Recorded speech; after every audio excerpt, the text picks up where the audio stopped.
السلام علیکم۔ کراچی کے شہری ہوشیار حلیہ بدل کر ڈکیتیاں کرنے والے میاں بیوی گرفتار۔ وارداتیں کیسے کرتے تھے، تہلکہ خیز انکشافات سامنے آ گئے۔ کیا آپ حالات حاضرہ سے آگاہی حاصل کرنا چاہتے ہیں؟ خبر کے پیچھے چھپے اصل حقائق جاننا چاہتے ہیں تو ابھی سبسکرائب کیجئے جلمل پاکستان کو اور ساتھ ہی گھنٹی کے نشان پر کلک کر دیں۔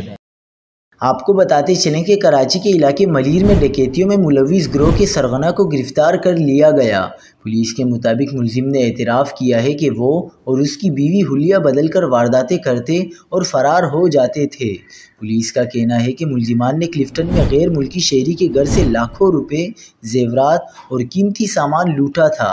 پولیس کے مطابق چوری کی واردات کا مقدمہ تھانہ کلفٹن میں درج کیا گیا تھا۔ دوسری جانب پیرآباد تھانے کے علاقے اورنگی ٹاؤن فرنٹیر کالونی سبحان مسجد سیڑھی بابا مزار کے قریب گھر سے خاتون کی تشدد زدہ اور گلا کٹی لاش ملی ہے۔ خاتون کی شناخت ملکیات بی بی زوجہ شعیب کے نام سے کی گئی۔